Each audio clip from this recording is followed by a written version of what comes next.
बिस्मिल्लाहिर्रहमानिर्रहीम अस्सलामु अलैकुम and good morning. Welcome to morning at PTV national. मां अव्हां जी मेज़बान सबा अली। कीअं आहियो? उम्मीद आहे त बिल्कुलु ठीकु हूंदो, मज़े में हूंदो ऐं ख़ूबसूरत दिहाड़ी जी शुरूआत थी वई हूंदी अव्हां जी पंजनि प्यारनि सां। सो वॾी हिकिड़ी इम्पॉर्टेंट शइ आहे इहा ऐं इम्पॉर्टेंट ॻाल्हि बि आहे, छो जो मां जॾहिं बि ॿाहिरि निकिरंदी आहियां घरां त मूंखे हिकिड़ी अजीब फ्रस्ट्रेशन शुरू थी वेंदी आहे त यार हाणे मूंखे हेॾे वञिणो आहे ऐं वॾी ट्रैफ़िक हूंदी त मतिलबु काफ़ी असां कम जेके आहिनि ट्रैफ़िक जे करे न कंदा आहियूं ऐं उहा ट्रैफ़िक मां असां एतिरो तंग हूंदा आहियूं स्पेशली जेको असांजो सुबुह जो टाइम हूंदो आहे ऐं असांजो जेको शाम जो टाइम हूंदो आहे। सुबुह जो टाइम छो जो ऑफिस उहो टाइम हूंदो आहे ऐं ऑफिस टाइमिंग्स अहिड़ियूं हूंदियूं आहिनि त उन टाइम ते कारे निकिरणु त मतिलबु पाण खे बिल्कुलु बेज़ार करणु रोड्स ते। ऐं ॿियो शाम जो टाइम ऐं मंझंदि जो बि जी कुझु अहिड़ा माण्हू हूंदा आहिनि या इवन सॼो ॾींहुं अहिड़ा माण्हू असांखे मिली वेंदा आहिनि ॿाहिरि रोड्स ते जेके ट्रैफ़िक क़वानीन जो ख़्यालु न आहिनि रखंदा ऐं उन्हनि जे करे पोइ हिकिड़ो माण्हू न उहो ई माण्हू न बल्कि ॿिया काफ़ी माण्हू सर्वाइव कंदा आहिनि। सो इहो इन्हनि शयुनि जो वॾो ख़्यालु रखणु घुरिजे ऐं स्पेशली कुझु अहिड़ियूं बेसिक रूल्स आहिनि जिन्हनि जो ॾाढो ख़्यालु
माण्हू न जल्दी में घरां निकिरंदा आहिनि ऐं न उन्हनि वटि ड्राइविंग जो लाइसेंस हूंदो आहे, न उन्हनि वटि कार जा पंहिंजा डॉक्यूमेंट्स हूंदा आहिनि। सो इहे शयूं पंहिंजी गाॾी में रखणु बि ॾाढो ज़रूरी आहे। चाहे असां वटि ॿाहिरि एतिरो रोड्स ते उहो सिस्टम न आहे, पर असां इंडिविजुअली अगरि ख़्यालु कंदासीं त शायदि असांजी जान बि बची सघे थी ऐं ॿिए जो बि असां ख़्यालु रखूं, इहो ॾाढो ज़रूरी आहे। सो इन मामले में वधीक असां ॻाल्हाईंदासीं ट्रैफ़िक जा छा क़वानीन हूंदा आहिनि ऐं ट्रैफ़िक जो असां जॾहिं ॿाहिरि निकिरूं था अगरि कुझु अहिड़ो इंसिडेंट रूनमा थी वञे थो त उनजी छा सज़ा हूंदी आहे, छा उनजी माफ़ी आहे, घणो ई कुझु इन जे बारे में असां ॻाल्हाए सघूं था। सो गेस्ट पैनल सां हिन बारे में ॻाल्हाईंदासीं, पर सभिनि खां पहिरियों मूं वटि ज़बरदस्त शेफ़ आहे जंहिंखे मां वेलकम चवंदमि।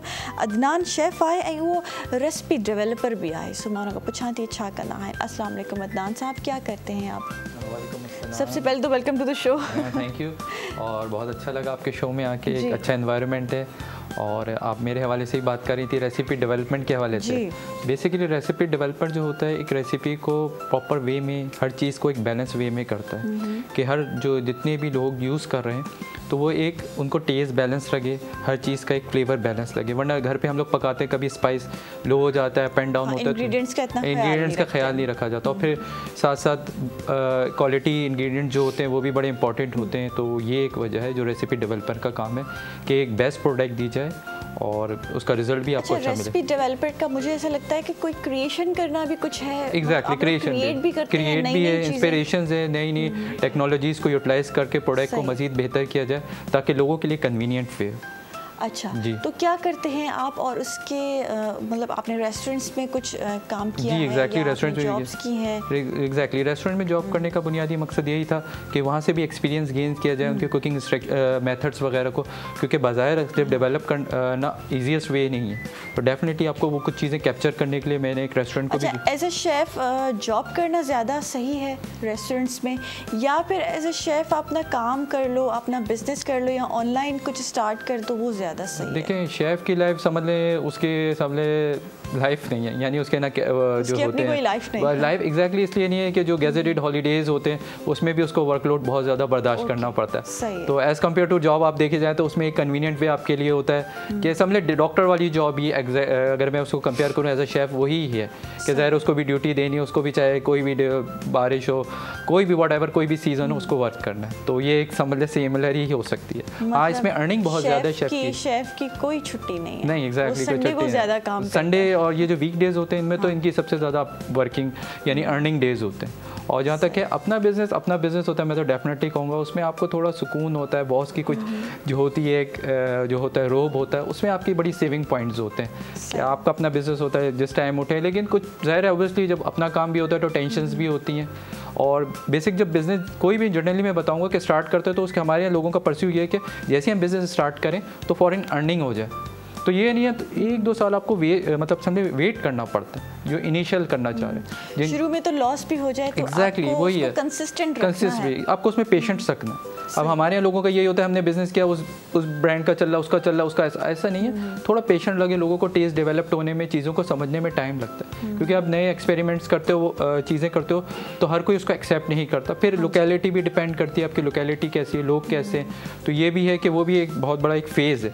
सही। तो ये क्या फ्यूचर गोल्स हैं आपके इस काम को लेकर? मेरे आगे हैं कि अगर इंशाल्लाह मेरा होता है तो मैं ज़रूर एक रेस्टोरेंट खोलूँ और कन्वीनियंट यानी ईजीएस्ट प्राइस में रखूं ताकि एक अच्छी क्वालिटी के प्रोडक्ट मिले। सही, यही मेरा सबसे बड़ा गोल। इंशाल्लाह आप ये काम स्टार्ट करेंगे, हम आपके रेस्टोरेंट पे आएंगे इंशाल्लाह ज़रूर। आपने क्या बनाया है? मैंने अभी टिक्का कढ़ाई बनाई है, आजकल बहुत ज़्यादा फेमस है। थोड़ा सा मैंने फ्यूजन बनाया, देसी और दोनों ही बहुत देसी हैं, तो वो आपको ज़रूर टेस्ट कराने का लाने का मकसद यहाँ तक कि थोड़ी सी एक चीज़ को बताया जाए लोगों को कि ईजीएस्ट वे है, कुकिंग भी ईजीएस्ट है और इजी टू सर्व है और टाइम कंजम्पशन भी नहीं है इतनी। अच्छा, ये जो आपने डिश बनाई है ये बड़ी डिफरेंट सा एक लग रहा है मुझे। इसको क्या कहा जाता है? ये बर्नर है और ये कि थोड़ा सा मैं लुक चेंज करने के लिए स्पेशली लाया था कि थोड़ा लोगों को वो हो कि देखिए प्रेजेंटेशन बेसिकली इंपॉर्टेंट होती है। खाने का टेस्ट मेरा जनरली है कि जैसा भी हो, लेकिन प्रेजेंटेशन जो अट्रैक्शन होती है बेसिकली प्रेजेंटेशन होती है। तो जब आपके पॉट्स या आपके जो साथ में जो गार्निशिंग होती है तो वो लोगों को टेम्पटिंग करती है और प्रोडक्ट का जायका जैसा भी हो, लेकिन फर्स्ट इंप्रेशन लास्ट इंप्रेशन होता है। अच्छा, कढ़ाई और हांडी हम लोग इसमें सर्व कर सकते हैं ना? एग्जैक्टली। तो नॉर्मली हम लोग कोई ऐसी चीज़ इनमें जो है सर्व नहीं कर सकते हैं। हाँ एग्जैक्टली है ना। अच्छा, इसकी रेसिपी बताते चले हमारे नाज़रीन को, क्योंकि जो भी आपके इस डिश से बड़े इंस्पायर होने वाले हैं और फिर शायद क्या पता आज मेन्यू में उनकी यही डिश हो। तो इसके लिए आधा किलो चिकन लेनी है, छोटी बोटियाँ करा लेगा, बोटियाँ छोटी होंगी तो वो आपके लिए ईजीएस्ट वे होंगी। अच्छा, आधा किलो टमाटर लेगा, रेड राइप रहेगा, और लीमू का रस लेगा 1 टेबल स्पून, सॉल्ट लेगा एज रिक्वायर्ड, वरना मैंने 1.5 टीस्पून लिया था, और ब्लैक पेपर ली थी 1/4 teaspoon, red chilli powder 1.5 teaspoon, और टर्मेरिक ली थी 1/4 टीस्पून, गरम मसाला लिया था हाफ टी स्पून। तो पहले मैंने सिरका नमक में लगा के 10 to 15 मिनट फ्रिज में रख दिया था, थोड़ा इसके अंदर पेनिट्रेट हो जाए। फिर एक तेल में थोड़ा सा तेल लिया, उसमें टमाटर को मैंने सॉफ्ट कर लिया। फिर इसी तरह मैंने दूसरी कढ़ाई में तेल लिया, यानी आधा कप तेल था, आधा कप तेल में से थोड़ा तेल टमाटरों को मैंने नरम करने के लिए ले लिया। फिर उसी तेल के अंदर मैंने चिकन को जिंजर गार्लिक के साथ अच्छी तरह फ्राई किया। उसके बाद तमाम स्पाइसेस डाले, टमाटो पेस्ट डाला, और टमाटो जो मैंने प्यूरी बनाई थी जिंजर गार्लिक जूलियन जिंजर से गार्निश किया, और कोरिएंडर और जूलियन जिंजर से, और सर्व किया, और कोयले में आखिर में कोयले का धुआं दे दिया। सही है जी, thank you so much Adnan, बड़ी ज़बरदस्त रेसिपी आपने बताई। नाज़रीन, उम्मीद आहे त रेसिपीज़ अवां फॉलो कंदा हूंदो, ऐं यूट्यूब ते तमाम रेसिपीज़ पयूं आहिनि जेके अवां फॉलो करे पंहिंजे घर में ठाहे सघो था, पंहिंजे घर वारनि खे ख़ुशि करे सघो था। सो नाज़रीन, हले ब्रेक ते वेंदासीं, वरी पोइ वापसि अचूं था मॉर्निंग एट PTV नेशनल ते।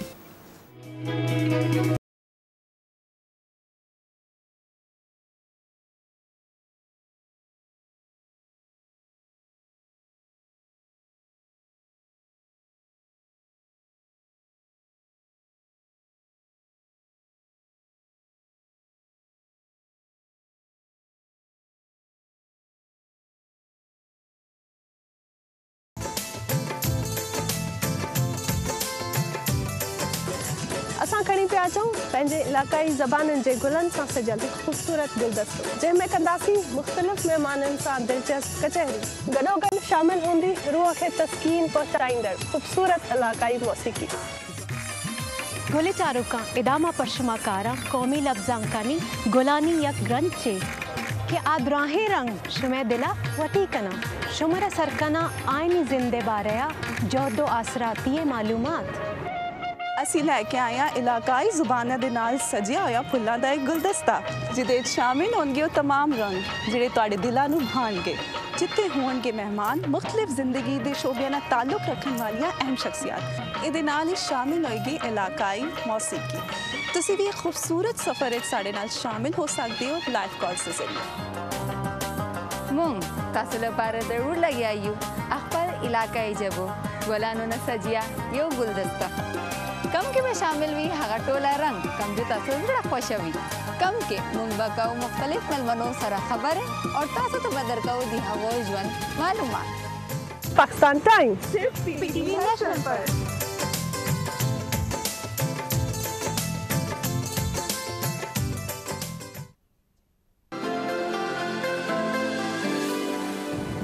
अस्सलाम वालेकुम प्रोग्राम है सबरन मां सोनी पारस प्रोग्राम सबरन में होंदियूं उहे शख्सियत अहलियत सां कम सां जाखोड़ सां जगह ठाही आहे असां सभिनी जे दिलनि में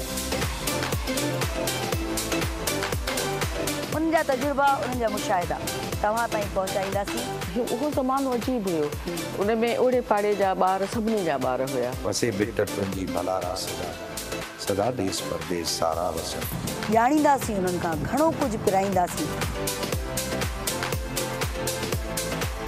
उन वक़्त में सीनियर हुया वो समझाईंदा बजाय इनजे त तव्हां जे औलाद खे ॿियो केरु दोस्त ठाहे उनखे ग़लति राह ते लॻाए छॾे तव्हां पंहिंजे औलाद खे जे पाण क़रीब रहो मां जेको सभिनी खां वधीक हिते पीटीवी ते जेको प्ले इंजॉय कयो अदर देन मारवी उहो हुयो आईनो दवा खां कीअं बचंदो एहतियात कयो ऐं हा सिधी रीत में शामिल थी सघो था कॉल्स करे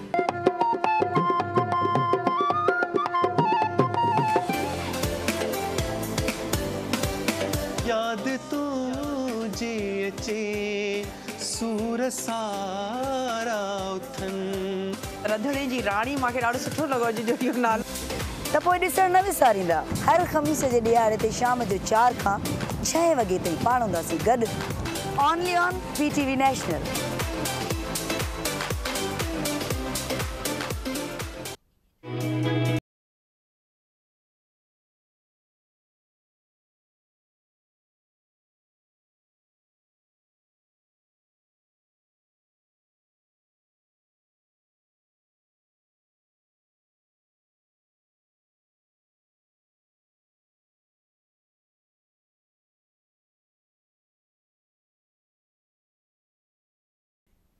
वेलकम बैक नाज़रीन मॉर्निंग एट पीटीवी नेशनल ते मां सभिनि खे वरी भली कार चऊं था ऐं हींअर ज़बरदस्त गेस्ट मूंखे जॉइन करे रहिया आहिनि सभिनि खां पहिरियों त जी उहे लॉयर बि आहिनि ऐं हुन सां गॾो गॾु एंटरप्रेन्योर भी आहिनि आबिद हुसैन साहब असां सां मौजूद आहिनि उनखे वेलकम चऊं था अस्सलाम वालेकुम सर जी वालेकुम सलाम कैसे हैं आप अल्लाह का शुक्र है बहुत शुक्रिया आपने मुझे इनवाइट किया और थैंक यू सो मच और सबसे पहले तो thank you so much for coming अच्छा सर हमारे ट्रैफिक कवानीन जो हैं बड़े निगलेक्ट किए जाते हैं हमारे मुल्क में स्पेशली बाहर अगर देखा जाए तो ऐसा नहीं है वहाँ पे बड़े ट्रैफिक कवानीन फॉलो किए जाते हैं सिग्नल से और हम ही पाकिस्तानी जब बाहर चले जाएं तो इन चीज़ों को फॉलो करते हैं लेकिन हमारे मुल्क में रहते हुए हम इन चीज़ों को बड़ा निगलेक्ट करते हैं तो क्या क्या पहले तो बेसिक कवानीन हमें बताएं और उसके बाद इनको कैसे फॉलो किया जाए वो बताइए।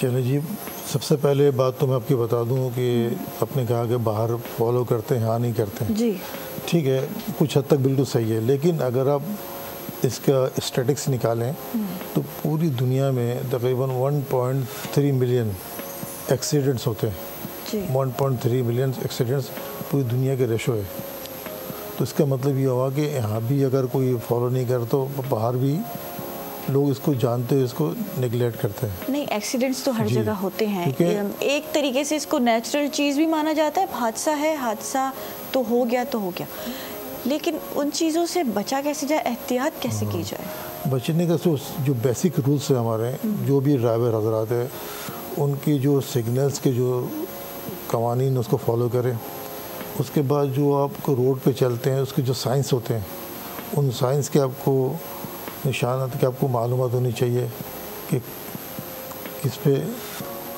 यानी कहाँ पे कौन सा साइन है तो उसका क्या मकसद है, तो ये चीज़ें आपको लाजमी होनी चाहिए। और जब आप ड्राइविंग करते हैं आप, तो आपके पास ड्राइविंग के लाइसेंस होना ज़रूरी है, आपके पास रखें साथ, और जो आपके व्हीकल्स है उसकी पेपर्स आपके पास मौजूद हो। और एक पाकिस्तान के हवाले से एक बात करूँगा मैं, क्योंकि मैंने आपको भी अपने बताया भी कि मेरा काम लॉ के अलावा एक एंटरप्रेन्योर भी हूँ, और लॉजिस्टिक्स के काफ़ी मैंने तकरीबन 30 इयर्स का मेरा तजर्बा भी है। तो खासकर मैं एक बात करूँ पब्लिक ट्रांसपोर्ट की, जैसे हमारे ट्रक्स चलते हैं, जी हाँ, गाड़ियाँ चलती हैं, तो उस पर जो हमारे जो ड्राइवर होते हैं उनको ड्राइविंग स्किल्स है उनके पास, कोई शक नहीं है, लेकिन उनके पास एजुकेशन नहीं है।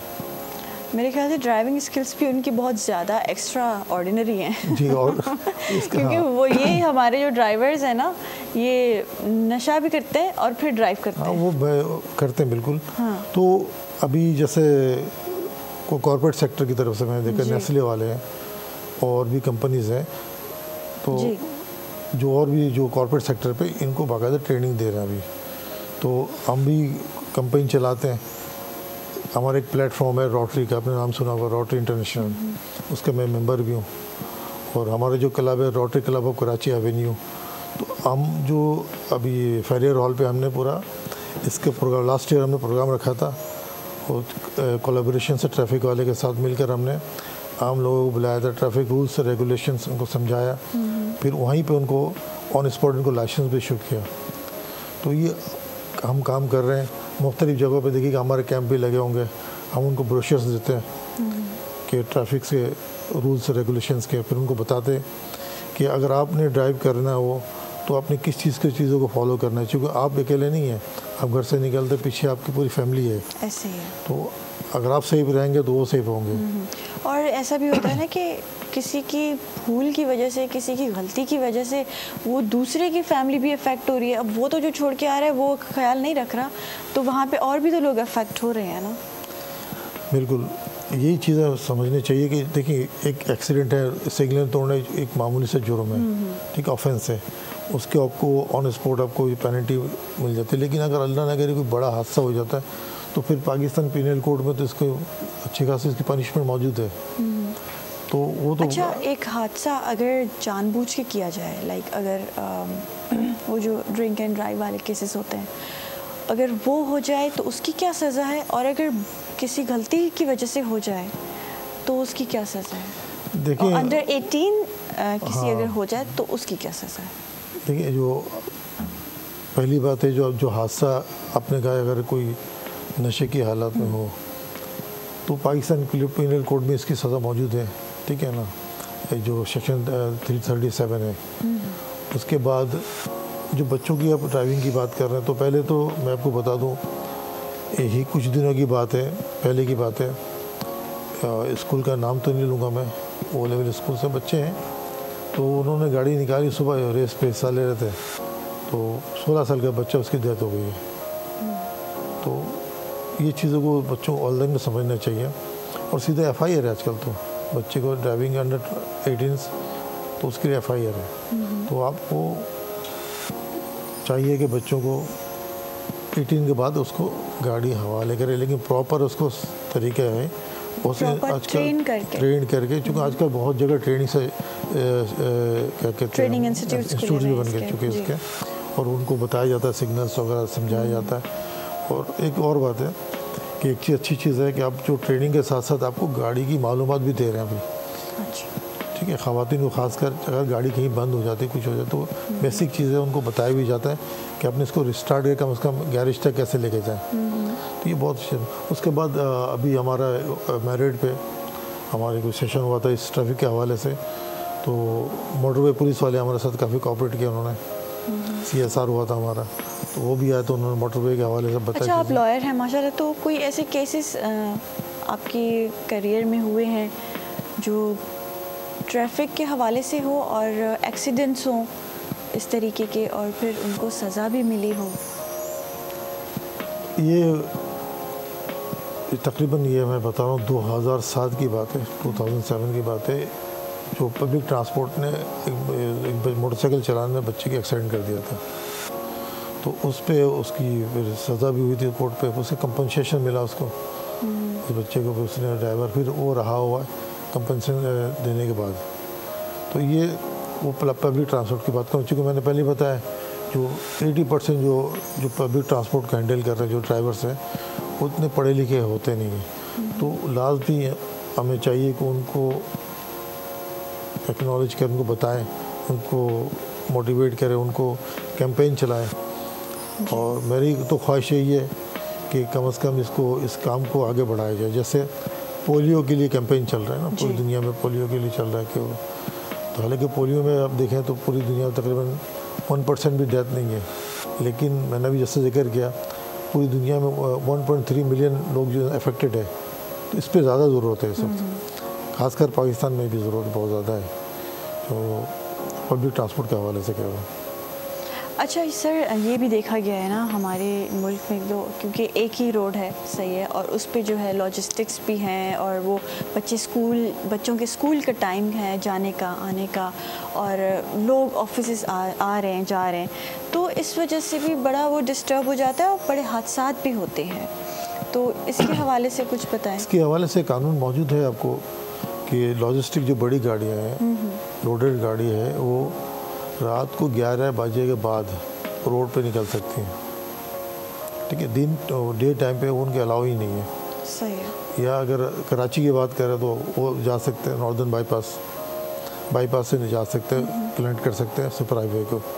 अदर सिटी के तो सिटी के अंदर इंटरसिटी वो नहीं कर सकते, 11 बजे के बाद रात को कर सकते हैं। अच्छा, लेकिन आपको पता ही हालात कैसे चल रहे हैं, लोग निकल रहे हैं, लेकिन फिर भी उनको एहतियात करनी चाहिए। जो खासकर जहाँ पे स्कूल हो वहाँ पे ज़ीब्रा क्रॉसिंग लाजमी बना दिया जाए और बच्चों को बताया जाए कि किस तरह इसको क्रॉस करना है। स्कूल का काम है, उनको समझाएं कि भाई अपने ज़ीब्रा क्रॉसिंग में जाना है और पहले अपने राइट साइड को देखना है, लेफ़्ट साइड को देखना है, उसके बाद एक पैर सीधे पैर रख कर देखना दोबारा, फिर क्रॉस करना है। ज़ीब्रा क्रॉसिंग की बात करो, हालांकि वो पता ही है, अगर आप मैंने क्रॉसिंग में खड़ा हूँ तो गाड़ी ऑटोमेटिक रुकनी चाहिए, लेकिन यहाँ रुकती तो नहीं है, तो फिर भी आप देख के ही उसको क्रॉस करें। इसके अलावा आपने देखा होगा कराची में बहुत आम बात है, जब ट्रैफिक सिग्नल ऑन होगा ना, ग्रीन होगा, तब देखेंगे लोग जो है क्रॉस करेंगे रोड को। हाँ, ये भी होता है, ठीक है ना। या जहाँ पे ब्रिज बने, पेडेस्ट्रियल ब्रिज, उसके ऊपर से कोई नहीं जाएगा सर, उनको तो कोई यूज़ नहीं करता, सब नीचे से जा रहे होंगे। हाँ। तो ऑटोमेटिकली हादसा तो हो जाते जो रेस चलाने वाले होंगे। और एक अहम चीज़, लोग शॉर्टकट हमारे यहाँ लगाते हैं ना, और फिर शॉर्ट रास्ते से जाते हैं, लेकिन वो पेडेस्ट्रियन ब्रिज कोई यूज़ नहीं करता। बिल्कुल। और एक अहम चीज़ और है कि ड्राइविंग के लिए आपके आई साइट का होना बहुत बेहतर होना जरूरी है, तो लोग इसको। अच्छा, ट्रेनिंग के टाइम के ये चेकअप्स वगैरह करवाना ज़रूरी है? अब वो बिल्कुल ज़रूरी है, लाजमी है। ब्लड ग्रुप्स वगैरह सब देना पड़ता है आपको, और आई साइट के नंबर्स भी बताने पड़ते हैं, लाजमी है। लेकिन आप अपनी लिए सेटिस्फिकेशन की लाजमी अपने आई चेकअप करवाएं, क्योंकि दूर के और करीब की नज़र का भी डबलिंग होती है, पता शेडोस आ जाता है कोई सामने, तो उससे भी एक्सीडेंट्स बहुत होते हैं, खासकर नाइट विजन आपके क्लियर नहीं होता है, तो ये हो जाए। अच्छा, कई दफ़ा ये भी देखा गया है कि कानून के नुमाइंदे ही कानून तोड़ते हैं, आम बंदे की तो बात बाद में आती है, तो ऐसा क्यों है? अब ये अब इस पे देखिए बहुत लंबी डिबेट हो जाएगी इस पे जी। अब ये कोई कोशिश कर सकते हैं, बीइंग जो नेशन हमें चाहिए हम अच्छी तरफ जाए। देखिए, आप जब कॉन्स्टिट्यूशन ऑफ पाकिस्तान आप पढ़ेंगे तो उसमें लिखा हुआ ignorance of law is no excuse, यानी कानून का नहीं जानना कोई एक्सक्यूज़ नहीं है। आप कोर्ट में जाके नहीं कह सकते हैं कहीं जाके कि मुझे मालूम नहीं था। तो जो कानून के रखवाले हैं या जो इसको क्या कहते हैं इन्फोर्स करते हैं, उनको भी चाहिए, उनको पर वो नहीं है कानून को फॉलो करना जितना हम आदमी इंसान पे। तो ये लेंगे, चूँकि पाकिस्तान के कॉन्स्टिट्यूशन जो है उस पर साफ साफ लिखा हुआ सबके लिए बराबर है कानून जी, इक्वलिटी सबके लिए। चले जी, थैंक यू सो मच। और उम्मीद आहे नाज़रीन ट्रैफिक के हवाले से ट्रैफिक कवानीन के हवाले से जी काफ़ी जगह अवेयरनेस मिली होंदी, जेके भी असां भूल कंदा आहियूं, असां ग़लतियूं कंदा आहियूं, उन्हनि खे असां अॻिते न कयूं ऐं पंहिंजो ख़्यालु रखूं। ऐं जॾहिं रोड ते निकिरूं ऐं जॾहिं गाॾीअ सां स्टीयरिंग असांजे हथ में अचे थो त असां वधीक मुहतात रहूं। नंढे ब्रेक ते वेंदासीं, वरी वापसि अचूं था मॉर्निंग एट PTV नेशनल ते।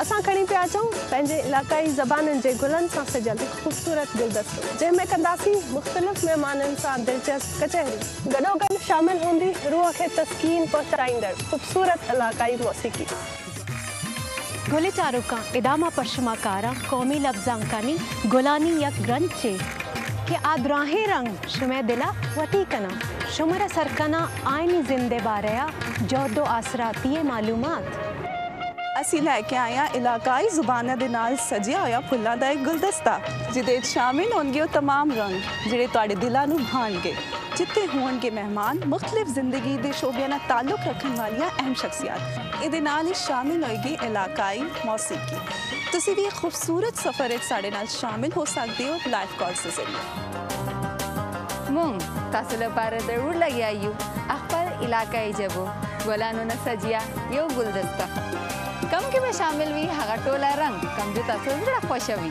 कम के मुंग बकाऊ मुख्तलिफ मेलमनों सरा खबर है और तासु तो बदर काऊ दी हवा जुआन मालूमात पाकिस्तान टाइम्स सिर्फ पीटीवी नेशनल पर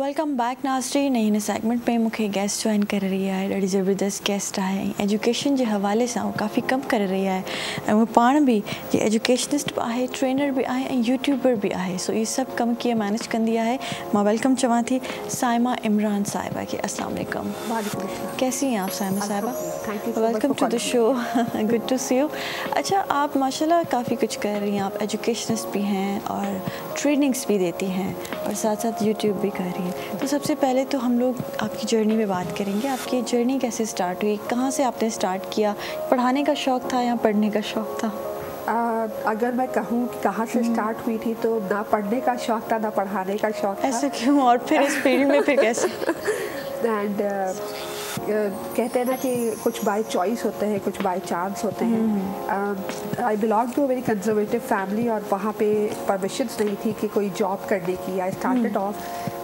कि मुझे शौक़ बहुत था कुछ ना कुछ करना था दीनी कुछ करना था तो कम्युनिटी सर्विस के तरीके से मैंने जो है वो टीचिंग स्टार्ट की थी मुझे पता था और कोई परमिशन तो मिलनी नहीं है ये एक चीज़ थी जिसमें परमिशन मिल जानी थी वहाँ से स्टार्ट किया एक कहते हैं ना कि ऑटोमेटिकली जो है वो अट्रैक्शन होती रही और फिर एक वक्त आया जिसमें मैंने सोच लिया कि ठीक है अब इसी फील्ड में रहना है अगर तो पहले से पता होता या पहले से एक पैशन होता तो ये होता कि उसी डायरेक्शन में अपनी एजुकेशन को भी हम यू नो चेंज करते हैं तो एजुकेशन आपने किस फील्ड में ली पहले तो मैंने अपना BCS किया था US से ठीक है और फिर मैंने BA किया वहाँ गए वहाँ पे वापस से BCS करना पड़ा वापस आए तो पता चला कि अगर आपने एजुकेशन की फील्ड में जाना है तो आपको B.Ed करना पड़ेगा तो फिर B.Ed किया फिर M.Ed किया तो अब एजुकेशन की फील्ड से इतना हो गया है कि I am pursuing my education in MPhil तो इंशाल्लाह इरादा है कि PhD कंटिन्यू करूँगी लेकिन ये कि शुरू से अगर पता होता तो शायद इस वक्त तक PhD हो चुकी होती लेकिन यस एक दफ़ा जब एंटर हुए बच्चों के साथ इंटरेक्शन हुआ तो एक लगता है कि कैसा कनेक्शन बन गया है कि अब अलग करना मुश्किल हो जाएगा और ये कितने साल पहले ये कनेक्शन बना और इस फील्ड में आप आए 22 साल पहले 22 इयर्स 22 साल से माशाल्लाह आप एजुकेशन में हैं आप पढ़ा रही हैं मैंने स्टार्ट किया था पढ़ाने से बच्चों को हर लेवल के बच्चों को पढ़ा चुकी हूँ मैं छोटे बच्चे हो गए प्राइमरी स्कूल अच्छा शुरू में बच्चों के साथ इंटरेक्ट करना उनको पढ़ाना उनको समझाना मुश्किल था या आसान था आपके लिए पता है उस वक्त जो है शायद बच्चे भी इतने कॉम्प्लेक्स नहीं थे, हम भी बहुत जो है वो एक जिस माहौल से हम आए थे ना कि भाई स्ट्रिक्ट होके पढ़ाना है, तो बड़ा आसान लगता था कि ठीक है बच्चों को कंट्रोल रखना है, कोई इधर उधर ना हो।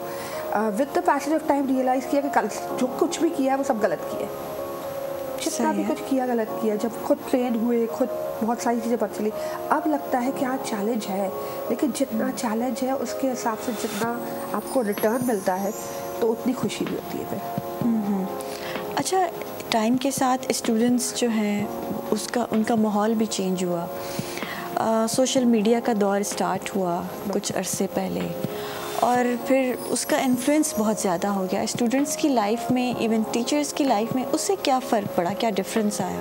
देखिए सोशल मीडिया अदरवाइज़ भी अगर आप देखें तो जो सोशल मीडिया का एक्सपोजर है उससे ये भी कहते हैं, रिसर्च प्रूवन है कि जो है अगर आप बच्चा जो है एक वीडियो देख रहा है तो वो 12 फ्रेम्स पर सेकंड देख रहा है। 12 फ्रेम्स पर सेकंड यानी कि बच्चे का एक रन हो रहा है बिल्कुल थ्रू तो। और हम टीचर एक बिठाते हैं क्लासरूम में जो 40 मिनट्स तक कंटिन्यूसली है, तो वो एक ही तस्वीर 40 मिनट्स तक देखना उस बच्चे के लिए डेफिनेटली चैलेंजिंग है। तो उसमें उनका कसूर नहीं है देखा जाए तो। हाँ, ये कि हमें उसमें अपने आप में क्या चेंज लाना है और उसको किस तरह से मैनेज करना है, दैट इज़ एन आर्ट।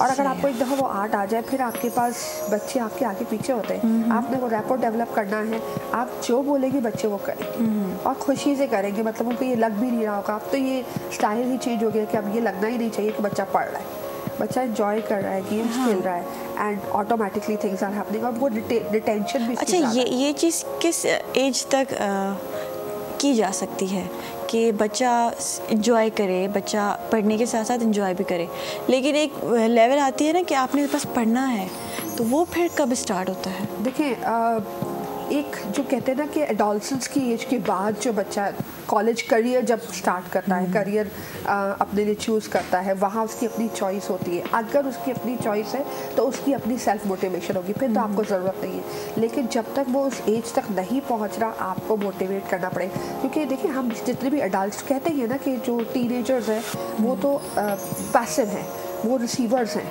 लेकिन जब आप एक अडल्ट की एज पे आते हो तो आप खुद अपने फैसले कर रहे होते हो।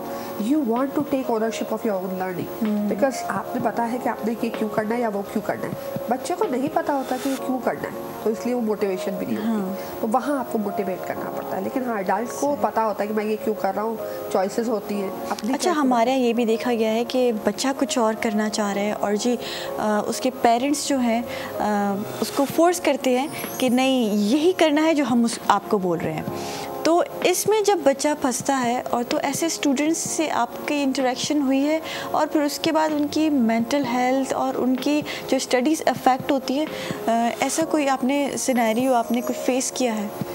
ये एक्चुअली डेली बेसिस पे इस तरह के सिनेरियोज आते रहते हैं। डेली बेसिस पे मतलब ये अभी तक बहुत आम है?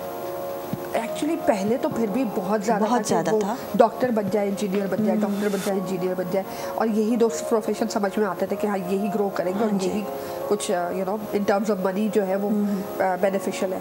लेकिन with the passage of time ठीक है, बहुत सारे पेरेंट्स की ये चीज़ सेंस डेवलप हो चुका है कि ज़रूरी नहीं है कि यही दो फील्ड्स हो, बाकी फील्ड्स में भी इतनी ही सक्सेस हो चुकी है, हो सकती है और हो रही है। तो अब पेरेंट्स की वो रेशियो कम हो गया, लेकिन अभी भी है जो पुश कर रहे होते हैं कि नहीं मैं तो चाह रहा हूँ कि मेरा बच्चा मेरे बिजनेस में जाए। बच्चे का जब उस चीज़ की तरफ ध्यान ही नहीं है, उसका एटीट्यूड ही नहीं है, एप्टीट्यूड ही नहीं है, तो वो आपको फिर काउंसलिंग करनी पड़ती है, पेरेंट्स की भी काउंसलिंग करनी पड़ती है।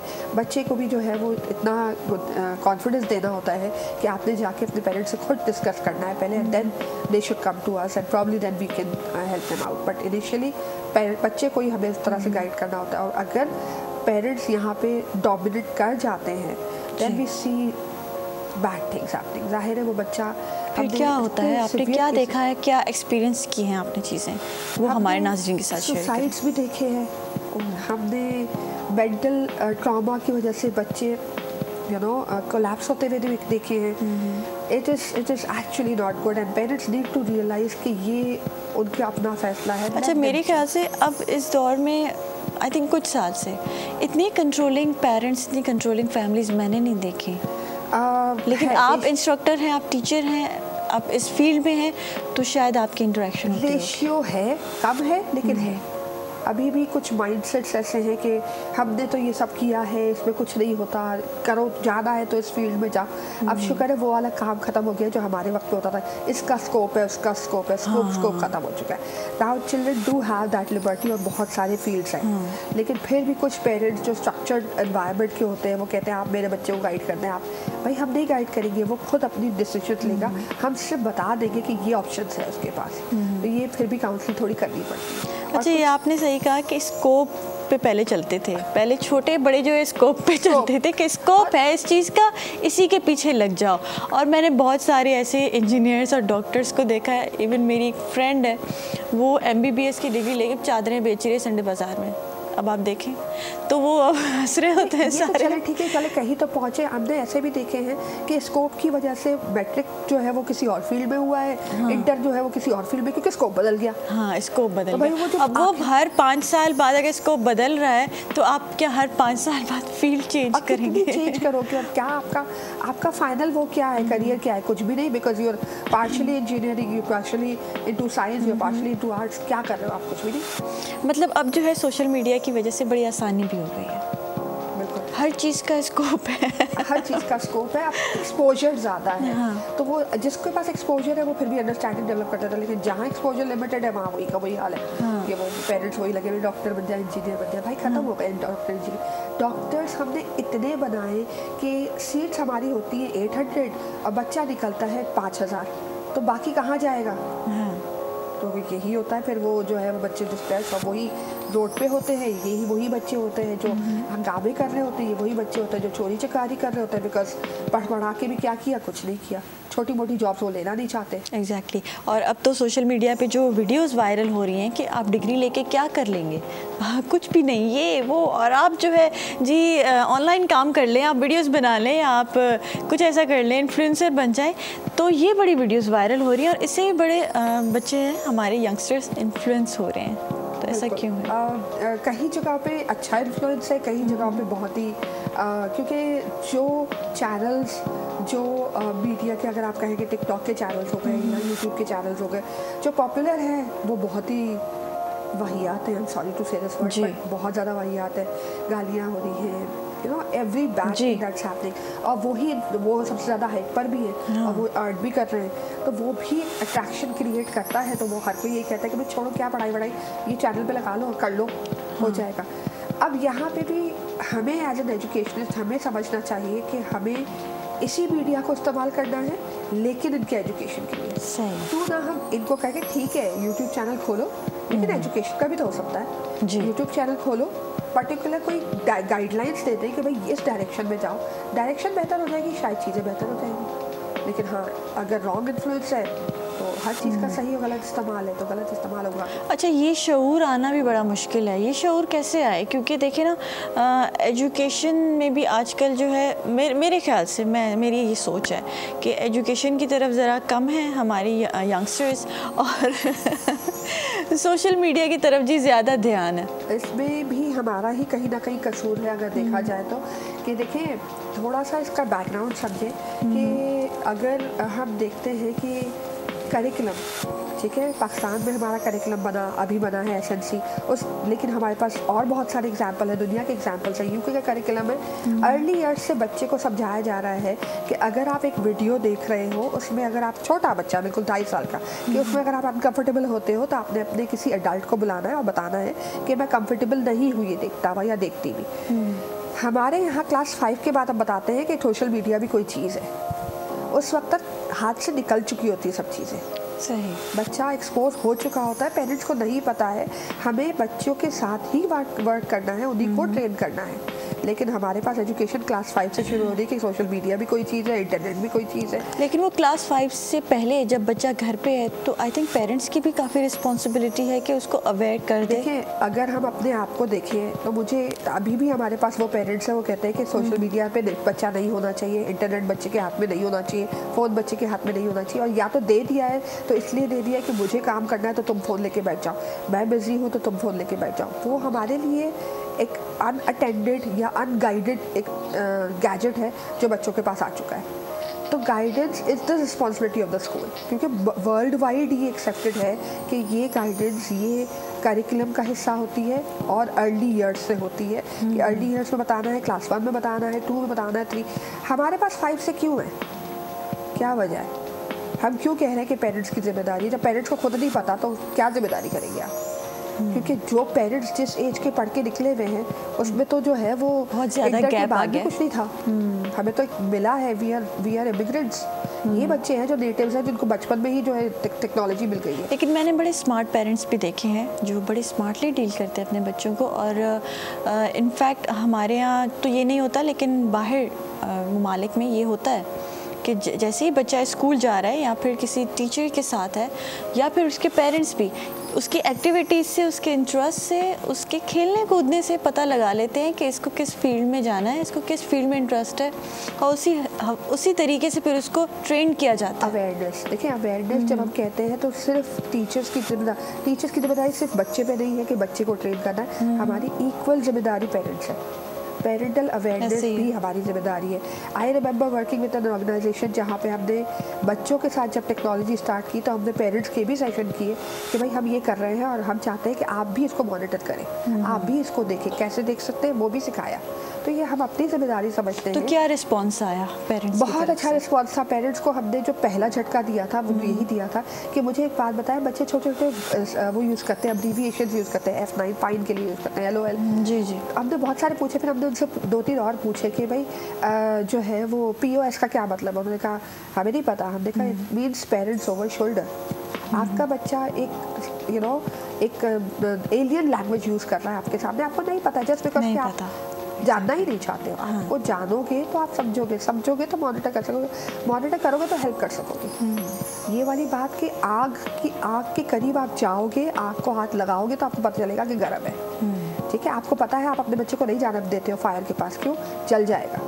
लेकिन इंटरनेट का तो आपको पता ही नहीं है ना, जा रहा है, हो रहा है। तो जब तक आपको, और छोटे बच्चे को बिल्कुल अर्ली ईयर्स की एज पे आप फायर से बताते हो, उसको बताते हो गर्म है, ऊह की आवाज़ से एसोसिएट करते हो कि हाथ लगाएगा ऊह, तो बच्चा समझ जाता है कि ये ऊ है मीन्स गर्म है। तो जब हम उस एज से उस चीज़ के बारे में बता रहे हैं, क्योंकि हमें पता है, तो हम क्यों नहीं बता पा रहे? क्योंकि हमें पता ही नहीं है, इंटरनेट के बारे में हम नहीं बता पा रहे। तो अवेयरनेस ज़रूरी है। पेरेंट्स ने बहुत अप्रिशिएट किया, बहुत सारे ऑन बोर्ड हुए, हमें ज्वाइन किया, बहुत सारी चीज़ें उन्होंने पूछी, बहुत सारे सवाल उन्होंने पूछे। और आज भी अगर हम जाते हैं किसी स्कूल में और पेरेंट्स का सेशन करते हैं तो पेरेंट्स बहुत खुश होते हैं।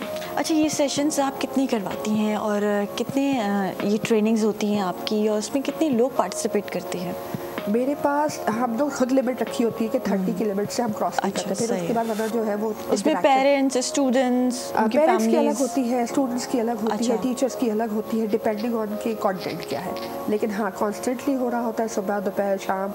कभी कभार जैसे अभी भी हम 15 दिन के लिए जो है वो नवाबशाह में थे और वहाँ ट्रेनिंग करवा के आए टीचर्स की। तो ये गवर्नमेंट टीचर्स। अच्छा, इंटीरियर में एजुकेशन के हवाले से बात करेंगे, लेकिन छोटे ब्रेक के बाद। नाज़रीन, ब्रेक ते वेना सी पे वापस अचूं था मॉर्निंग एट PTV नेशनल।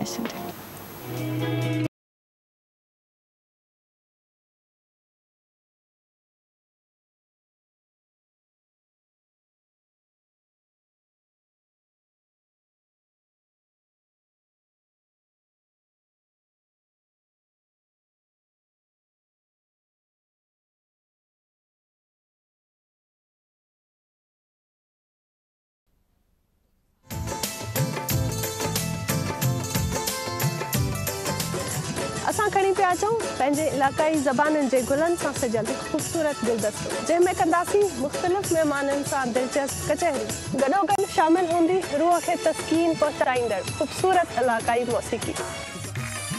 गोले चारुका इदामा पश्चिमाकारा कौमी लफ्ज़ांकानी गुलानी यक ग्रंचे के आदराहे रंग शुमे दिला वती कना शुमर सरकना आयनी जिंदे बारया जोदो आसराती मालूमात। ਅਸੀਂ ਲੈ ਕੇ ਆਏ ਹਾਂ ਇਲਾਕਾਈ ਜ਼ੁਬਾਨਾਂ ਦੇ ਨਾਲ ਸਜਿਆ ਹੋਇਆ ਫੁੱਲਾਂ ਦਾ ਇੱਕ ਗੁਲਦਸਤਾ, ਜਿਹਦੇ ਵਿੱਚ ਸ਼ਾਮਿਲ ਹੋਣਗੇ ਉਹ तमाम ਰੰਗ ਜਿਹੜੇ ਤੁਹਾਡੇ ਦਿਲਾਂ ਨੂੰ ਭਾਣਗੇ, ਜਿੱਥੇ ਹੋਣਗੇ ਮਹਿਮਾਨ ਮੁxtਲਿਫ ਜ਼ਿੰਦਗੀ ਦੇ ਸ਼ੋਬਿਆਂ ਨਾਲ ਤਾਲੁਕ ਰੱਖਣ ਵਾਲੀਆਂ ਅਹਿਮ ਸ਼ਖਸੀਅਤ। ਇਹਦੇ ਨਾਲ ਹੀ ਸ਼ਾਮਿਲ ਹੋਏਗੀ ਇਲਾਕਾਈ ਮੌਸੀਕੀ। ਤੁਸੀਂ ਵੀ ਇੱਕ ਖੂਬਸੂਰਤ ਸਫ਼ਰ ਵਿੱਚ ਸਾਡੇ ਨਾਲ ਸ਼ਾਮਿਲ ਹੋ ਸਕਦੇ ਹੋ ਲਾਈਵ कॉल्स ਦੇ ਜ਼ਰੀਏ। मुंग तासु लपारे जरूर लगी आयु अखबार इलाकाई जबो गोलानो न सजिया यो गुलदस्ता कम के में शामिल हुई हगा टोला रंग कम जो तासो जड़ा खुशवी कम के मुंबा का मुख्तलिफ मलमनों सरा खबर है और तासो तो बदर का दी हवा जवन मालूमात। पाकिस्तान टाइम सिर्फ पीटीवी नेशनल पर।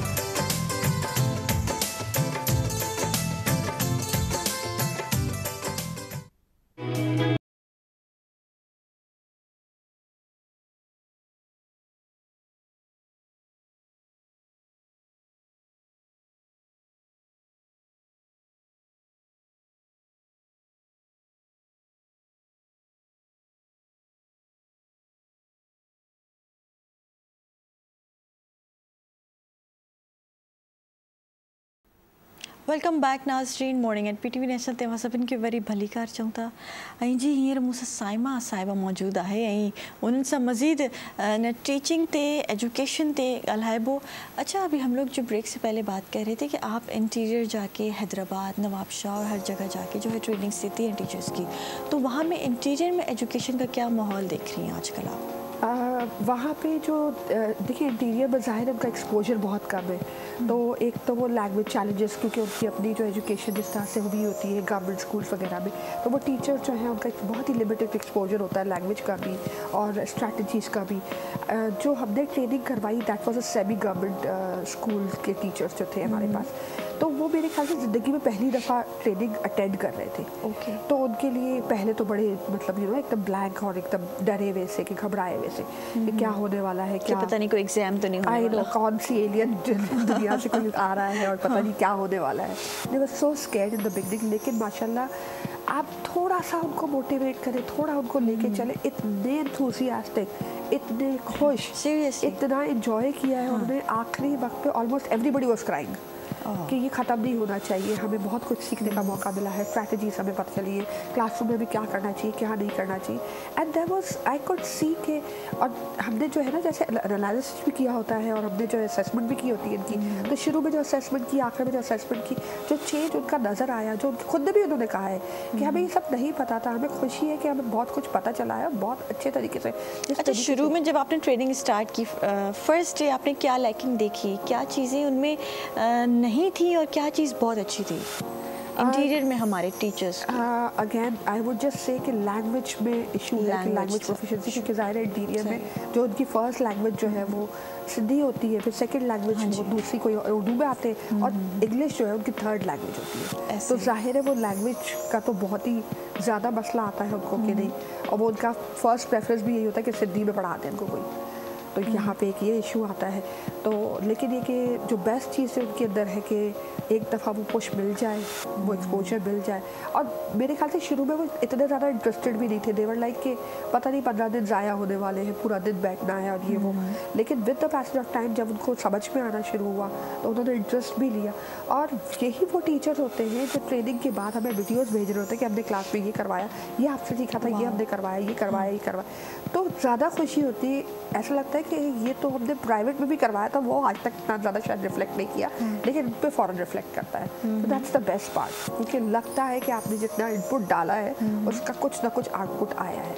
लेकिन वो शुरू में इनपुट को रैपो बनाना, कनेक्शन बनाना थोड़ा सा चैलेंजिंग लगता है, बिकॉज वो उनको लगता है कि आप बिल्कुल ही कोई और लैंग्वेज बोल रहे हैं और हम कोई बिल्कुल ही और लैंग्वेज बोल रहे हैं। सो यस, लैंग्वेज शुरू में मतलब ज़रा कम इंटरेक्शन थी और फिर आहिस्ता आहिस्ता आहिस्ता ब्लैंक थे, बिल्कुल सन्नाटा क्लास में, पूरा दिन थोड़ा सन्नाटा ही रहा। फिर वो हाफ डे के बाद थोड़ा सा खुलना शुरू हुआ, तो वो कॉन्फिडेंस हमें देना पड़ता है और यही हमें इसको समझाना भी पड़ता है कि यही कल्चर हमने अपने बच्चों के साथ रखना है कि आपने उनको इतना कॉन्फिडेंस देना है कि वो आपसे अटैच हो जाए और उसके बाद वो आपसे मिल के सीखे आपके साथ। और आपने भी साथ में फैसिलिटेटर बन के सीखना है, ये ज़रूरी नहीं कि आप एक टीचर बन के रूल करें, रूल नहीं करना, आपने साथ चलना है उनके। तो बहुत अप्रिशिएट करते हैं और बहुत पॉजिटिव रिस्पॉन्स आता है। पॉजिटिव रिस्पॉन्स आता है, बहुत अच्छी बात है कि जो टीचर्स हमारे यहाँ थोड़ी कहीं लैकिंग है, जैसे आपने कहा इंटीरियर में चले जाएं, प्राइवेट स्कूल्स में अगर थोड़ी लैकिंग है तो वो सीखना चाह रहे हैं, वो आगे आना चाह रहे हैं।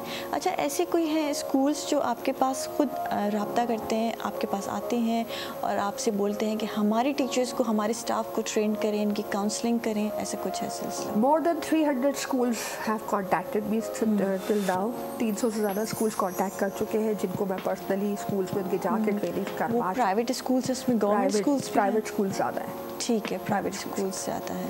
वो जो ज़्यादा फेमस हैं वो स्कूल्स हैं या फिर जो थोड़ा देखिए नीचे के लेवल के? हर तरह के मैं फेमस भी नहीं कहूँगी, क्योंकि देखिए बहुत कोविड के वक्त पे सारे लोग टेक्नोलॉजी इस्तेमाल करना चाहे थे, तो तकरीबन 90% स्कूल्स उस वक्त जो है कनेक्ट हुए थे कि ठीक है हमें टेक्नोलॉजी सिखाते हैं, हमें पढ़ाना है, हमें ये करना है, तो उस वक्त बहुत सारे स्कूल्स कनेक्ट हुए। अदरवाइज़ भी अभी भी हर तरह के स्कूल्स आ रहे होते हैं जहाँ उनको दिखता है कि ये वो चीज़ें जो हमने सीखनी है, लेसन प्लानिंग हमने सीखनी है, टेक्नोलॉजी हमने सीखनी है, दे डू कनेक्ट। सही है। अच्छा माशाल्लाह, आप YouTube पे भी अपना यही ट्रेनिंग का काम कर रही हैं, तो YouTube पे कितना आसान है? क्योंकि फ़िज़िकली जब आप कहीं जाती हैं तो वो इंटरेक्ट होना वो एक डिफरेंट चीज़ है, और फिर थ्रू वीडियो इंटरेक्ट करना टीचर्स के साथ या इवन स्टूडेंट्स के साथ वो थोड़ा डिफरेंट। अच्छा, YouTube मैंने स्टार्ट किया था कोविड के वक्त पे। उस वक्त मुझे लग रहा था कि टीचर्स बहुत स्ट्रगल कर रही थी टेक्नोलॉजी को इस्तेमाल करने के लिए पर्टिकुलरली, तो मेरे पास बहुत सारे टीचर्स कनेक्ट हुए थे और मैंने कभी नहीं सोचा था कि शायद मैं ऑनलाइन ट्रेनिंग करवाऊँगी, क्योंकि फ़िज़िकल तो हमने बहुत सारी करवाई थी, ऑनलाइन मैंने नहीं सोचा था। यूट्यूब पर बहुत सारे लोगों ने कनेक्ट किया और उन्होंने पर्सनली रिक्वेस्ट की कि हमें अलग से ट्रेनिंग करवाएं, हमें जो है वो आप जो है वो सेशंस करवाएं, ऑनलाइन सेशन करवाएं, हम कनेक्ट होंगे। और उसके बाद मैंने स्टार्ट किया कि ठीक है ऑनलाइन सेशंस करवाएं, और बहुत लोग कनेक्ट हुए। आई थिंक मोर देन 80,000 लोग टीचर जो है वो अब तक मुझसे कनेक्टेड है। Nice for training. नाइस। अच्छा, स्टूडेंट्स के साथ किस तरीके से एक टीचर को एक एजुकेशनिस्ट को कनेक्ट किया जा सकता है? क्योंकि हमारे यहाँ जो बहुत लैकिंग देखी जा रही है कि टीचर जो है वो अपनी जॉब कर रहा है, वो बच्चों के साथ उस तरीके से कनेक्ट नहीं हो पाता, और बहुत ऐसी चीज़ें फिर हो जाती हैं कि भाई रूड भी हो जाते हैं टीचर्स, या स्टूडेंट्स जो हैं उस तरीके से रिस्पॉन्स नहीं दे रहे होते हैं। तो वो करने के लिए, वो कनेक्शन डेवलप करने के लिए क्या करना चाहिए एक टीचर को? देखिए यहाँ पे अगैन मैं ये कहूँगी कल्चर बहुत इम्पॉर्टेंट होता है। कल्चर इसलिए इम्पॉर्टेंट होता है कि जिस तरह से हम टीचर्स से रेपो डेवलप करते हैं, हम उनको यही समझाते हैं कि यही चीज़ उन्हें क्लास में लेके जानी है, उन्होंने कल्चर डेवलप करना है, कनेक्शन बनाना है। इवेंचुअली कहीं ना कहीं हमें बच्चों की साइकोलॉजी भी टीचर्स को समझानी पड़ती है। हम जब पढ़ाते हैं तो चाइल्ड साइकोलॉजी में पढ़ाते हैं, हम जब पढ़ाते हैं तो एजुकेशन फिलॉसफी में पढ़ाते हैं। हम उनको यही चीज़, क्योंकि मसला सबसे बड़ा जो ये इशू आ रहा है वो इसलिए आ रहा है कि हमारे पास हर टीचर जो है वो एक BEd सर्टिफाइड या मास्टर्स इन एजुकेशन सर्टिफाइड जो एक डिग्री होती है एजुकेशन की, वो लेके नहीं बैठी हुई है। हर कोई जो कमाना चाहता है, हर कोई जिसको कोई और प्रोफेशन में नहीं जा सकता, जैसे मैं गई थी, तो वो टीचिंग में आ जाता है। तो इसकी वजह से ये इशू आता है कि लगता है कि ठीक है टीचर अपना काम कर रहा है, लेकिन वो कर नहीं रहा होता, वो सिर्फ अपनी जॉब कर रहा होता है। तो यहाँ पे हमें कहीं ना कहीं अपनी ट्रेनिंग्स के ज़रिए उनको फ़िलासफ़ी पढ़ानी पड़ती है, साइकोलॉजी पढ़ानी पड़ती है कि बच्चा डिफरेंट है, बच्चा क्यों डिफरेंट है, बच्चा क्या फेस कर रहा है, क्यों फेस कर रहा है, और आपने ऐसा क्यों होना है। जब आप क्यों दे देते हैं टीचर्स को, तो आई थिंक वहाँ पे टीचर में वो कॉन्स्टेंट चेंज नजर आना शुरू हो जाता है कि वाई। और दूसरा ये कि 90% टीचर्स जो हैं वो ज़ाहिर है फीमेल्स हैं, और and females are also mothers. तो कहीं ना कहीं आपको अगर उनको इमोशनली बाउंड करें और उनको ये समझाए कि आपके बेटे के साथ या आपके बच्चे के साथ अगर ऐसा होता है तो दे डू अंडरस्टैंड। अच्छा, हमारे यहाँ तो ऐसा भी होता है कि टीचर्स के पास कोई डिग्री नहीं होती, उनका कोई ऐसा बैकग्राउंड नहीं होता इस फील्ड में, और अक्सर बच्चियाँ मैंने देखी हैं इंटर करके मैट्रिक करके जी स्कूल्स में वो जॉब्स कर रही हैं। तो क्या ये सिस्टम सही है हमारा? क्या उनको सिखाया जाता है या फिर ये बहुत ही गलत है? देखिए है तो बिल्कुल भी गलत, लेकिन मसला यहाँ पे क्यों है, मैं इसको फिर भी बेनिफिट ऑफ डाउट में लूँगी। क्यों लूँगी?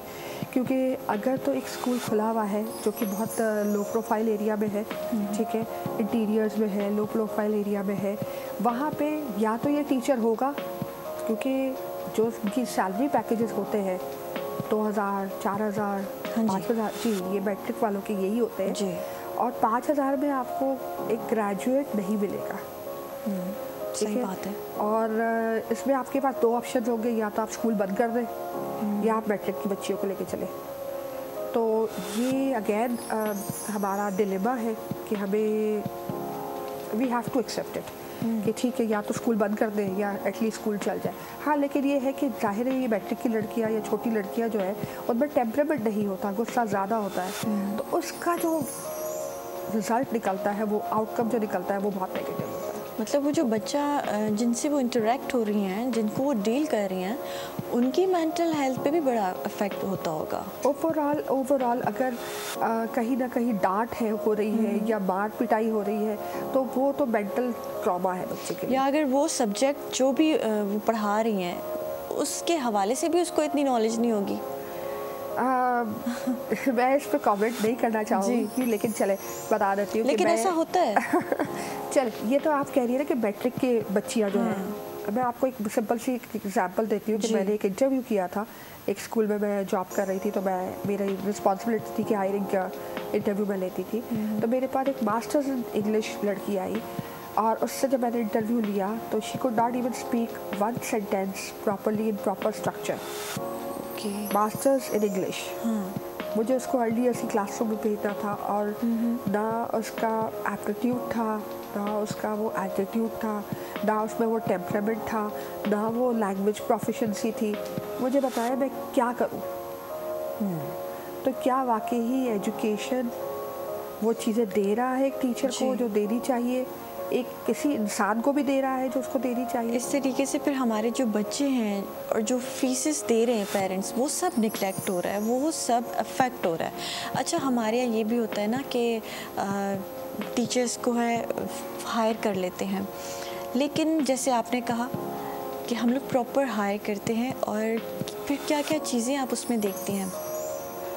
देखिए, वही वाली बात है कि कंपनी की पॉलिसी है ग्रेजुएट चाहिए, तो वो तो पहली चीज़ है, वहीं से फिल्ट्रेशन शुरू हो जाती है। फिर सेकंड चीज़ हमें ये देखना होता है कि ट्रेनिंग वगैरह हम देखते हैं, जाहिर है क्योंकि क्वालिफिकेशन एक तरह की, वो भी कभी ट्रेनिंग की है नहीं की है, कौन कौन सी ट्रेनिंग की, किससे की है। मतलब टीचर्स के लिए ट्रेनिंग भी ज़रूरी है, सर्टिफिकेट्स होना ज़रूरी है, कौन सी की है, कहाँ से की है, ये दोनों चीज़ें इंपॉर्टेंट है। ये भी देखा जाता है कि ठीक है ट्रेनिंग हर बंदा करवा रहा है, लेकिन किस कैलिबर की है वो भी हम चेक कर रहे होते हैं। उसके बाद उससे बात करने के बाद एक अंदाज़ा हो जाता है कि हम उसको अगर जेनेरिक क्वेश्चन थ्रो करते हैं क्लासरूम के एनवायरनमेंट के बारे में, बच्चों के एनवायरनमेंट के बारे में, वहाँ से भी एक अंदाज़ा हो जाता है कि उसका रिस्पॉन्स क्या है, उसका अपना एटीट्यूड क्या है, क्या वो अग्रेसिवली चीज़ों को देख रही है या पोलाइटली चीज़ों को देख रही है। That also helps us to decide कि whether she can be a good teacher और नॉट। सही है। अच्छा, आजकल मैंने ये भी देखा काफ़ी स्कूल्स में, क्योंकि कभी कोई डे हो रहा है तो कभी कोई डे हो रहा है और मनाया जा रहा है, तो उसकी वजह से टीचर्स पे काफ़ी बर्डन भी होता है, और कोर्सेज़ का भी बच्चों पे भी, लेकिन टीचर्स पे बहुत ज़्यादा बर्डन होता है। तो वो स्कूल में भी एक तरीके से वो कहती हैं कि बस अब मेरी जॉब तरीके से चल जाए, बच्चा निगलेक्ट हो तो हो। एक्स्ट्रा करिकुलर एक्टिविटी लर्निंग है आजकल, तो वही लर्निंग है, मुझे लगता है कि वो ज़्यादा लर्निंग है एज़ कम्पेयर टू, क्योंकि अगर आपने अपनी लाइफ को अगर बैक पे देखें, आपको अपने स्कूल का क्या याद है? कोई फंक्शन याद होगा, कोई इवेंट याद होगा, वही चीज़ें याद है। सो दिस इज मतलब रिटेंशन तो उसी चीज़ों की है ना जो एक्सपीरियंस किया है आपने। मुझे बताएं कौन सा कंटेंट आपने पढ़ा था स्कूल में जो आपको अभी तक याद हो, बता दें कोई एक कंटेंट। कोई चले ठीक है फोटोसिंथेसिस का प्रोसेस बता दें, चले अल्लामा इकबाल की बर्थडे बता दें, कुछ भी डिटेल नहीं है हमारे पास, तो हम कर क्या रहे हैं ये 10 साल तक? सही। तो वो इवेंट्स हैं, वो एक्स्ट्रा करिकुलर एक्टिविटीज़ हैं, लेकिन उसकी वजह से फिर टीचर्स पे, उस स्टाफ पे इतना ज़्यादा बर्डन नहीं आ जाता, फिर वो उस चीज़ को, टीचिंग को बोझ लेके चलते हैं, वो उस तरीके से अपनी जॉब को निभा नहीं सकते हैं, ऐसा भी होता है। देखिए हर स्कूल डिफरेंट है, ठीक है, जहाँ इवेंट्स हो रहे हैं ग्रैंड उस पर और जिस पे टीचर्स पे बर्डन ज़्यादा है, तो वो पे भी उसी तरीके से कर रहा है, ठीक है। टीचर की सैलरी रेंज में आपको दिखेगा कि एक वो भी स्कूल है जो 3000 5000 दे रहा है, और एक वो भी स्कूल है जो लाख में दे रहा है। सही तो जब आपको एक इनकम देगा तो जाहिर है वो अपने काम तो करवाएगा, उनको अपने बच्चे अपने प्रोडक्ट को तो क्रिएट करना है ना, वो प्रोडक्ट की हाई क्वालिटी तो एक्सपेक्ट करेगा ना। जैसे आप टीचिंग को छोड़ दें, आप किसी भी फील्ड में जाते हैं जहाँ पे आपकी सैलरी पैकेज ज़्यादा होता है, वहाँ से एक्सपेक्टेशन ज़्यादा होती है। तो यहाँ पे भी जाहिर है अगर आपके स्कूल में इवेंट्स हो रहे हैं तो आपको पैकेज भी उसी हिसाब से दिया जा रहा है। हाँ ठीक है, आई डू अंडरस्टैंड कि teaching is the lowest paid job, लेकिन it is more of a noble profession. बिल्कुल ऐसे, ठीक है। तो it has to have, if you don't have passion for teaching, don't get into it. मेरा ये बहुत स्ट्रॉन्ग बिलीव है। मैंने बहुत छोटे स्कूल में भी जॉब की है, मुझे पता है कि वहाँ की कितनी उसका वर्क एनवायरनमेंट क्या था, उसकी क्या डिमांड थी, और मैंने एक बहुत बड़े स्कूल में भी जॉब की है। अच्छा, छोटे स्कूल और बड़े स्कूल, एक तो ये भी हमारे यहाँ बड़ा अलमिया है कि छोटा स्कूल और बड़ा स्कूल, तो उसमें क्या डिफरेंस देखती हैं आप? एक तो टीचर्स में, स्टाफ में भी, बच्चों में भी, और उस मैनेजमेंट में भी। बिल्कुल हर चीज़ चेंज होगी ना, क्योंकि वो पूरा एक जाहिर है आपने जो स्टाफ लिया हुआ होगा वो स्टाफ भी, अगेन जैसे मैंने आपसे कहा था कि 3000 5000 वाला भी टीचर है तो वो मैट्रिक पास टीचर है। दूसरा फिर थोड़ा और आगे चले जाए तो वो उर्दू स्पीकिंग टीचर है। फिर अगर आप थोड़ा और एक्सपेंसिव स्कूल में चल जाए तो वो इंग्लिश के अलावा, जैसे I have been working in a very good school, तो मेरे बच्चों ने ये आपस में बैठ लगाई थी कि मुझको उर्दू आती नहीं है। अच्छा, because I never spoke with them in Urdu. सही है, क्योंकि मैं इंग्लिश पढ़ा रही थी और मुझे इंग्लिश में ही बात करनी थी। मुझे ये लगता था कि I am being paid for this, तो मैं हराम नहीं कर सकती थी, अपनी जॉब मुझे हलाल करनी है। So yes, that is the calibre of that school, that is the demand of that school. अच्छा, टीचर्स की काउंसलिंग होती है जैसे, और पेरेंट्स की काउंसलिंग की जाती है स्कूल्स में, कोई ऐसे सेशंस होते हैं? 20% स्कूल्स करते होंगे, 80% नहीं करते। क्योंकि करियर के लिए, बच्चों की अच्छी ग्रोथ के लिए मेरे ख्याल से काउंसलिंग के सेशंस होना स्कूल में बहुत ज़रूरी है। टीचर्स के लिए भी ज़रूरी है, पेरेंट्स के लिए भी और स्टूडेंट्स के लिए। 101% के हर एज पे, इवन टीचर्स को भी आपको बहुत ज़्यादा मोटिवेट करना पड़ता है। बहुत सारे ऐसे सेशंस कराने पड़ते हैं, आपको कोई ना कोई इनको इंक्रीमेंट्स देने पड़ते हैं, आपको कोई ना कोई पॉजिटिव रीइंफोर्समेंट्स देने पड़ते हैं कि ठीक है आपके लिए हम ये कर रहे हैं। पेरेंट्स के साथ भी आपको, मैंने आपको पहले बताया था कि ट्रेनिंग जो आप बच्चे के साथ कर रहे हैं, आप पेरेंट्स को लूप में लें, क्योंकि 90% स्कूल्स ये कहते हुए रोते हुए नजर आते हैं कि पेरेंट्स को तो कॉपी में वर्क चाहिए। पेरेंट्स को कॉपी में वर्क चाहिए क्योंकि हमने इसी तरह से पढ़ा है। हमें नहीं पता कि आजकल कॉपी का वर्क इज़ नॉट इम्पॉर्टेंट। बच्चा क्या बोल रहा है, क्या कर पा रहा है, क्या एग्जिबिट कर पा रहा है, प्रेजेंट कर पा रहा है, दैट इज़ मोर इम्पॉर्टेंट। ये पेरेंट्स को हमें काउंसिल करके समझाना पड़ेगा, बताना पड़ेगा। अगर ये नहीं करेंगे तो आप स्ट्रगल ही करते रहेंगे। आप बच्चे के साथ स्ट्रगल कर रहे होंगे, आप बच्चे के, क्योंकि पेरेंट्स में जो 20% जो जिनको अवेयरनेस है कि मेरा बच्चा कॉन्फिडेंट होना चाहिए, वो आपसे यही कंप्लेन करेगा कि कॉन्फिडेंट नहीं है, इंग्लिश नहीं बोलता। बाकी वो कहेंगे कॉपियाँ नहीं भरी हुई, कॉपियाँ खाली छोड़ी हुई, क्योंकि उनको लगता है मेरी इन्वेस्टमेंट जो है वो कॉपी है। अच्छा, पेरेंट्स टीचर मीटिंग्स जब होती हैं स्कूल्स में, तो आप लोगों का ज़्यादा फोकस किस चीज़ पे होता है? बच्चे की पढ़ाई पे, वही कॉपी वर्क, या फिर उसकी एक्टिविटीज़, या फिर उसके जो घर पे वो जो उसकी परवरिश हो रही है उस पर? Again it varies from school to school. अगर वही वाली बात है कि थोड़ा लो प्रोफाइल स्कूल में चले जाए तो वो पेरेंट्स भी अपनी शिकायतें लेके आए होते हैं और टीचर भी अपनी शिकायत लेके बैठा है, तो बस वो आपस में थोड़ी ये शिकायतें वो शिकायत, और अगर बच्चा साथ में बैठा हुआ है तो तबाही। वो तो बच्चा सामने बैठना ही नहीं चाहिए। लेकिन फिर एक स्कूल का जो होना ये चाहिए कि भाई आपने पेरेंट टीचर मीटिंग इसलिए की है कि आप डिस्कस करें कि क्या प्रोग्रेस है, आगे क्या सपोर्ट की ज़रूरत है, मैं कैसे सपोर्ट कर सकती हूँ, आप कैसे सपोर्ट कर सकते हैं। This is suppose to be, PTM is suppose to be a partnership programme. अच्छा, कि PTM में बच्चे को साथ बिठाना टीचर और पेरेंट के साथ ज़रूरी है? नहीं बिठाना चाहिए, बिल्कुल भी नहीं बिठाना चाहिए। बिकॉज अगेन जैसे मैंने कहा कि वो पार्टनरशिप है, प्लानिंग है कि मैं ये कराऊंगी, आप ये कराएं। बच्चे को इस चीज़ का, क्योंकि आपको नहीं पता होता आप कब कंपेयर कर रहे होते हैं, वो कंपैरिजन बच्चे के लिए ट्रॉमा है कि मुझे क्यों कंपेयर किया जा रहा है, मैं आई एम मी। और हर बंदा, आपको भी मैं किसी से कंपेयर करूँगी, आप कहेंगे ये क्या है, why are you comparing me with that person. उसकी अपनी एक स्पेशल वो है एबिलिटी है, मेरी अपनी एबिलिटी है। नोबडी लाइक्स कंपैरिजन, और हम कहीं ना कहीं भी and up doing that, parents unintentionally भी। तो बेटर यही होता है कि बच्चा ना हो, आप उसके डिस्कस करें, आप पार्टनरशिप करें, बाकायदा पार्टनरशिप करें। ये देखिए मैं ये करवा रही हूँ, आपसे मेरी रिक्वेस्ट है, आप सिर्फ ये देख लिया करें, done. That is the purpose of PTM। PTM का पर्पस लड़ना नहीं है कि मैंने ये किया, तुमने ये किया, आप नहीं कर रही, मैं नहीं कर रही। ठीक है, नहीं कर रहे हैं तो डिस्कस करते हैं कैसे। अच्छा, PTM में कितने जो है पेरेंट्स इंटरेस्ट ले रहे होते हैं और वो वाकई इस चीज़ को समझते हैं जो उनको टीचर्स बताती हैं? एज ग्रुप का यहाँ पे बहुत बड़ा फैक्टर होता है। अर्ली ईयर्स की पेरेंट्स बहुत रेगुलर होते हैं स्कूल में, छोटा बच्चा है, मेरा प्यारा बच्चा। प्राइमरी में भी कॉन्स्टेंटली आते हैं, मिडिल स्कूल के बाद पेरेंट गायब हो जाता है। वो पेरेंट टीचर मीटिंग में भी बुला तो वो भी नहीं आता, कहना मेरा बच्चा बड़ा हो गया, वो खुद ही आगे करे। हालांकि वो पर्पस अगेन डिफरेंट है, आ जाए डिस्कस कर ले, नहीं। फिर वो अगर रिजल्ट बुरा हो गया, मैंने ऐसे पेरेंट्स भी देखे जो this was a shock to be कि बच्चा स्कूल नहीं आ रहा पूरा साल, तो पेरेंट आए, मैंने उनसे कहा, मैंने कहा बच्चा स्कूल ही नहीं आ रहा, हम फीस दे रहे, फीस का क्या करे, बच्चा आएगा नहीं तो पढ़ाएंगे कैसे। अब वो हफ्ते में एक दफ़ा आ रहा है और वो हर टीचर पकड़ रही है कि पूरा काम कंप्लीट करो, तो वो फ्रस्ट्रेट हो रहा होता है। और ये 9th मैट्रिक के बच्चे, ये 9th मैट्रिक के बच्चे नहीं आना चाहते हैं, तो भाई पेरेंट्स को कहीं ना कहीं इन्वॉल्व होना पड़ेगा। बिल्कुल जिम्मेदारी लेनी लेना ही नहीं चाहते कि नहीं बच्चा बड़ा हो गया खुद ही करेगा।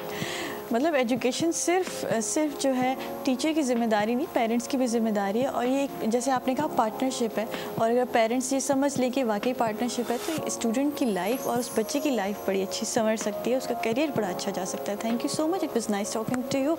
नाज़रीन, असांजे हिते प्रोग्राम जो टाइम बिल्कुल ख़त्म थी वियो आहे। उम्मीद है तो एक तो ट्रैफिक के हवाले से जो असां ॻाल्हायो पंहिंजे गेस्ट सां, उहो भी काफ़ी अवेयर हुयो ऐं असांखे अवेयरनेस मिली हूंदी। ऐं साइमा साहिबा सां जेका असां कचहरी कई उन सां काफ़ी अवेयरनेस मिली हूंदी। सुभाणे वरी अवां सां मुलाक़ात थींदी नए प्रोग्राम में नए टॉपिक सां। तेसिताईं मूंखे सबाली खे ॾींदा इजाज़त, पंहिंजी दुआउनि में रखंदा यादि। अल्लाह हाफ़िज़। पाकिस्तान ज़िंदाबाद।